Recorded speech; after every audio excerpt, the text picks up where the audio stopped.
Hey, what's up you guys? I'm Caitlin from Leave Me Alone Plants, and of course today it is Halloween, so we have an extra fun spooky themed video for you today. But before we get into it real quick, I just wanted to announce the winner of the 1,000 subscriber plant giveaway. Drum roll please! Congratulations to Angel Stallbird. Angel, you are the winner, and I will be reaching out to you today in the comments, replying to you, so please let me know the best way that we can get in contact and arrange your shipping location so I can send you your plants.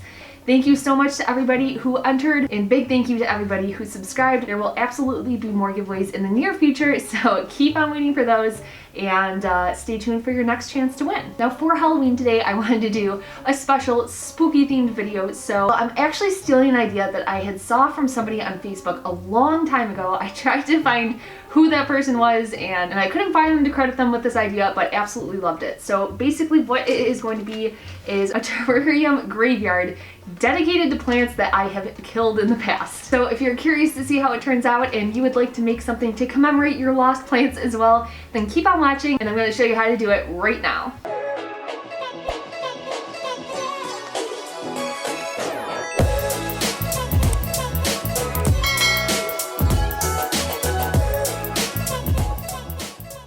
So as I had mentioned, I saw this idea a super long time ago on Facebook and I have always wanted to recreate it. I thought it was such a creative idea, and to be completely frank, I know before I started doing YouTube myself, I would see plant tubers and think, oh my god, they're like perfect, they never kill any plants. And I can tell you, at least in my experience, that is the farthest thing from the truth. I kill plants all the time, and I know it can be kind of discouraging sometimes if you kill plants.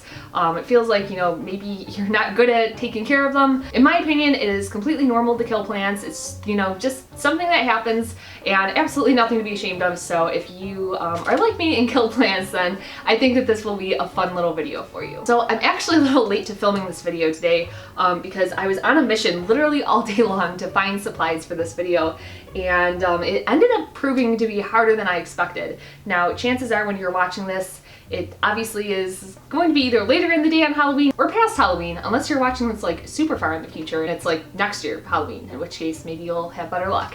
But personally for me, when I went to the stores, all the Halloween stuff today is actually already gone. They're rolling in Christmas real fast, which to be honest doesn't bother me at all. I love Christmas. I'm like, bring on Mariah Carey. You just don't get any better. So the good news is all these supplies that I use today, you should for the most part be able to find any time of the year if you're watching this later and want to recreate this. So as for the terrarium bowl that you're using, of course you can use whatever you want. I actually just picked this one up from Walmart. I thought that it was the perfect depth. I was looking for something that was pretty shallow, and I believe that it was only $5. So if you're looking for something, you can pick that up. Now in this build today, I'm actually not going to be using any real plants. I had this weird feeling about putting like a live plant in my dead plant graveyard, so I opted to not use any live plants in my build, but if you are using live plants, you may want to opt for something a little different.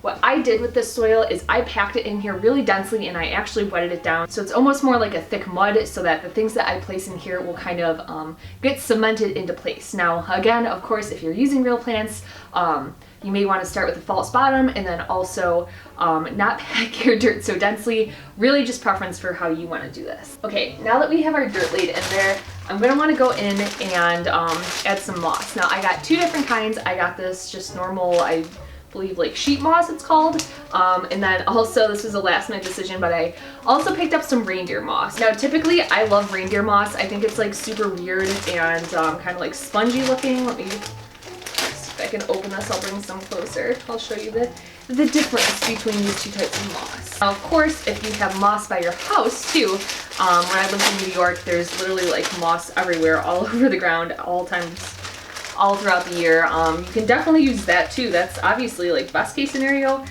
Just here in Arizona, we literally like don't have any moss anywhere, so that's kind of what I had to opt for. So this one in my right hand, but on your left side of the screen, is going to be more like the sheet moss style, and then this is going to be the reindeer moss. I will put links for both of these down below on Amazon. If you are looking to pick up either of these, then you'll have some choices there, but they also sell pretty much both these kinds, you know, almost anywhere from Walmart to somewhere like Michael's, or I went to Hobby Lobby.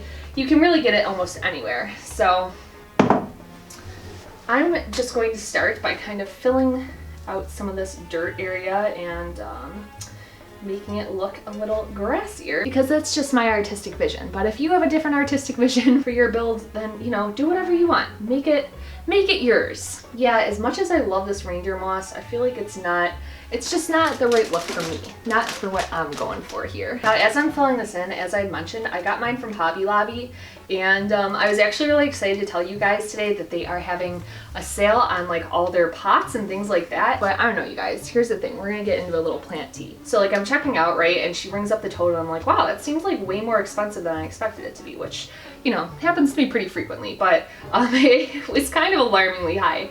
So I go back to my car and I look at the receipt and I was like, yeah, they definitely charged me way too much for all these items. I go back and I like am explaining this to the cashier, and she started getting super like defensive and rude with me. And like personally, I'm the type of person, I hate causing a scene, so this was like my worst nightmare. But ultimately they like overcharged me literally like $50. So I'm not gonna like not say something about it. And yeah, they were just like kind of nasty. I really didn't get a great vibe. I don't frequent Hobby Lobby. That was my first time there, so I don't know, maybe it was an isolated incident, but personally, like, I really don't want to recommend them after that. So just saying, let me know if you guys have had like good or bad experiences with them in the past, because that's my first time shopping there. Okay, perfect. So we've got this all filled in, looking nice and grassy up in this bitch. Now, it's probably at this point, if I was using real plants, I would go in and wet this down. Also, secret hack in here, if you are like me and live somewhere where it's super dry and you wanna be able to push out how long you can go in between watering your plants, if you lay a layer of moss on top of your plants, it's really gonna lock that moisture into the soil and not let it just like escape out into the air. So life hack if you want to extend that watering period. But okay, so the next thing that I got this from Hobby Lobby as well, and it is this little picket fence. Now, it was pure white when I got it. I felt like that was too like pure and wholesome looking. I wanted something a little more spooky, if you catch my drift. So I went in, I painted this with just some black acrylic paint and one of those little felt paintbrushes that happened to crack in half while I was using it, but still got the job done. I just felt like this would kind of add a little more of an authentic feel to the graveyard, and I just cut it down to size. It came super long, so there we go. There's a little fence. Oh my god, you guys, this is looking adorable. Okay, now for the tombstones themselves. I originally had started out with this plan that I got these little plant tags, and what I was going to do is I was going to spray paint them gray and then cut them down to size, so there was just a little bit of stem that I stuck into the soil. The problem is I felt like I didn't want all the tombstones to look exactly the same. I wanted to have some different shapes and sizes. So what I did instead while I was at Hobby Lobby was I got some modeling clay, and I actually made these little like tombstones out of the modeling clay itself, and made them all different shapes and sizes so that I could have some variation in my graveyard. Now, the modeling clay that I used, you had to bake. It wasn't like air dry, which is what I was looking for. But anyway, the clay that I bought, you had to bake in the oven. I baked mine for 15 minutes at 275 degrees, and they turned out to be like the perfect consistency. So if that works for you, that's how I did it. And I just freehanded cutting them out. I'll be honest, they don't look super like professional and neat because I didn't do that much of a perfectionist job. I kind of did it pretty quickly, but if you really want to take your time and make them look perfect, I'm sure you can. I'm just like not that kind of girl, you know? Now, I haven't done this part yet because I wanted to talk through the plants with you guys, but I'm going to put the names of the plants that I want to commemorate on the tombstones. So I have a normal black Sharpie, and then I also have this paint pen. I'm not sure which of these ones are going to work best, so stand by. Oh, also I meant to say in the beginning of the video, thank you to Allie Renee. She actually had commented on that 1,000 subscriber giveaway video to make a Halloween video, so she partially had inspired this idea. Okay, so the first plant that I wanted to make a tombstone for is actually my herb garden. I'll put a quick clip for you here. I just have to put it on a little saucer, and we are good to go. Of the disaster of that video, and you can go watch that after this one if you want to see the full thing. But I got this giant planner, made this video, was super excited about them, and unfortunately I had done it right at what I thought was the end of summer here in Arizona, when I thought it was cooling down, and then we got another like month of days like over 110, and I literally just could not keep up with watering them enough, and sadly they all burned to a crisp. So I'm sorry to my little herbs, you will be our first little tombstone in here. So this tombstone, I actually cracked a little piece off of it because I feel like every time I drive past an old cemetery there are like little chunks missing out of the tombstones. I never know how that happens, but I wanted to make this authentic, so this one is missing a chunk out of the top. The next plant that I wanted to commemorate in today's video is my golden pothos. If you recently watched our video on shipping plants in the winter, you will know that I killed not one, but 2 golden pothoses in that video.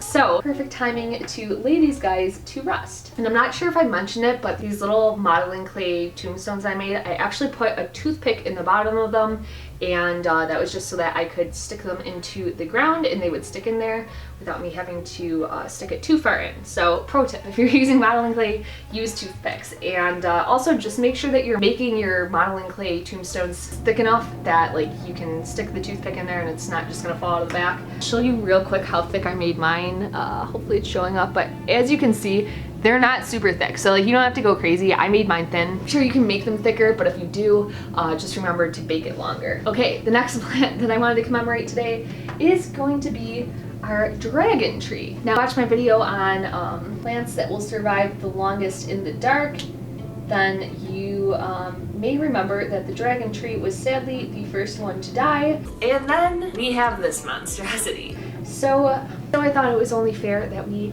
gave him his time in the sun and made him a little tombstone today. Alright, my guy, and you go. Okay, this next one is actually a plant that you guys never saw on my channel, but it is from my favorite group of plants, and that is the Calathea. This plant is none other than the Calathea White Fusion.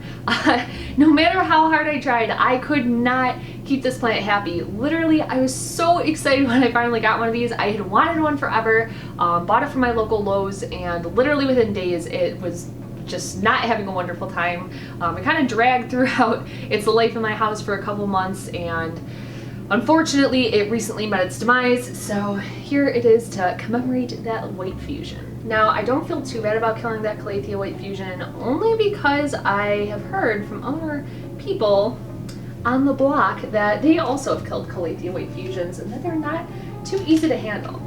Also, I forgot to mention as I'm doing this, but I'm using the Sharpie right now and it's absolutely working fine. So I would recommend the Sharpie. I think that they are just more accessible for everyone. Obviously, you can get them like pretty much anywhere. And also, if you wanted to go with something a little finer, I'm sure the fine point ones would work just as well. Okay, and the final plant that I wanted to commemorate in this little graveyard is my Phoenix Palm. Now, you guys may have saw it when I got this Phoenix Palm in my accidentally spending $350 on plants video. This date palm, pick me date palm that is. Again, you can go and binge watch all these after the fact, but I had bought it, I can't remember if I bought this from Lowe's or Home Depot, but wherever. I bought it from one of the local big box stores, was super excited, it looked beautiful in the pot that I had it in, and all of a sudden, the one day I work out on my patio next to this plant, and the one day I look over and I see a spider web, and I'm like, oh my god, here we go. And sure enough, the plant had spider mites. So I tried treating it with neem oil. Unfortunately, literally I cannot find rubbing alcohol anywhere right now. Usually I would try that, but didn't have the chance to, so tried wiping down the leaves, but unfortunately, if you know what a Phoenix Palm looks like, it basically has like 1,000+ leaves, so it was very, very hard to manage, and sadly the spider mites won that battle, and I very regrettably had to get rid of the plant. So our final plant today will be that Phoenix Palm. I can't wait to show you guys like a pan of this at the end because it's literally coming along so cute, you guys. But a couple more things that I wanted to add. So basically the rest of this is optional. I mean, however you want to do this is 100% up to you. But one of the other things that I got while I was at Hobby Lobby are these little light posts. Now these were I actually found in the dollhouse section. So this one was kind of a throwback for me because actually when I was a little kid, I had this Victorian dollhouse that my parents literally like hand built for me. and it was literally like one of my favorite things ever. And I remember we had this like hobby store in Buffalo. It was called Niagara Hobby, and we would go there and we pick out these like gorgeous wooden dollhouse pieces. I'm gonna see if I can try and find like a picture of it somewhere. It's literally so cool. It's still at my parents' house, I believe. But moral of the story, that's if you're looking for where to find things like this, if you look in the dollhouse section at somewhere like Michael's or Hobby Lobby, ask the people that work there where it is. That's where you can find little odds and ends like this. Now, back when I lived in Buffalo, the Michael's that we had there, I remember actually had like a giant section of like terrarium building kits, and it had all these cool little like fairy garden things and just like other cool things that you could put in a terrarium. Now, I look for those sections at both my local Michael's and my local Hobby Lobby, and neither of them seem to have a section like that, which is a bummer. Nonetheless, I feel like we found some cool stuff for this, so it all worked out in the end. Okay, got those in there. Now, as I had mentioned, I am not putting any real plants in mine, and what I really, really desperately wanted to find was like a spooky looking fake Halloween tree, but I couldn't find any. So what I ended up getting are these just like little branches that were in the floral section. They had all kinds of different ones. I just got the smallest one that they had, because what I'm going to do here is I'm just going to cut some of these down to size and basically make like little trees out of them. Hopefully. Literally making such a mess at this point though. Like, I don't know if you guys ever make such a mess that at some point you just like stop caring and are just like letting things fall on the ground, because that's basically where I'm at right now. Okay, so I want to cut these down to size. I'm just trying to use kitchen scissors, and I'm clearly like cutting too many at once. There we go. If you just cut them one at a time, you can cut them. Or I don't know, if maybe you're like handy and have some kind of industrial saw, then you can cut them all at once. Yikes, this is getting dangerous over here. This truly is turning scary. Oh my god, these are literally like getting thrown at my throat. Okay, so here's what we're left with, and literally exactly what I was hoping for. These look like little trees. So perfect. Oh my god, you guys. I don't mean to toot my own horn here, but this is like pretty cute. One thing that I didn't get, which would have been actually adorable, some kind of little like orange things that look like little leaves I could have put in here, like fall leaves. Again, you can build this however you want. That's the great things about terrariums, is they're whatever you want them to be. I don't know if any of you guys subscribe to Serpa Designs, but I literally like love to just binge watch his videos and like lay in bed and drink a cup of coffee. I find them to be so relaxing. I don't know if I mentioned, but he does terrarium builds, and like not just like terrarium builds like I do that are kind of lame, but he does like incredible terrarium builds. I don't know if I want to do more. I think we're gonna leave it there. Okay, sorry guys, my SD card literally just filled up 2 times in a row, so hopefully I can slice this together in a way that makes sense. So where we left off, I just finished putting in the trees, and I just started going in with some of these terrarium rocks that we had from past builds for, I don't know, dramatic effect, I guess. I guess there's nothing really dramatic about rocks, but I just felt like it would be a good little addition. Okay. And very last step, or last step for me at least, it's totally optional. These I actually got off Amazon. I'll put the link for them down below, but they're little tiny human skulls. I have so many of them.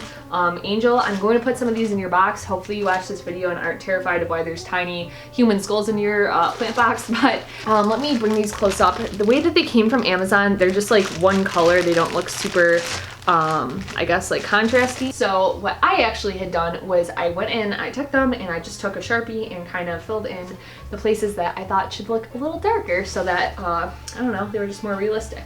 Now, why would there be human skulls laying out in the middle of a graveyard? I don't know, that sounds like the stuff of nightmares, but I just thought that it would make this terrarium look a little cooler, so that's why I got them. Now, I didn't want to go like hog wild, but actually there's a ton of super cool stuff that you can get on Amazon for these terrarium builds, from like spooky fences to trees to really anything that you want. If this is something that you really want to go hard on, you definitely can. Okay, you guys, well, I just finished my terrarium. Personally, I'm not gonna lie, it looks adorable. Now, by no means is it perfect. My handwriting's a little jonky, and so are the shape of the tombstones, but overall I'm really, really happy with how this turned out. Let me know in the comment section down below if you decide to build one of these and like what plans you are making tombstones for. If you enjoyed watching this video, don't forget to hit that like button, and also if you're new to this channel, welcome. Hit that subscribe button before you hop off and check out some other videos. Thank you guys so much for watching. Have a happy Halloween, and I hope to see you in the next one.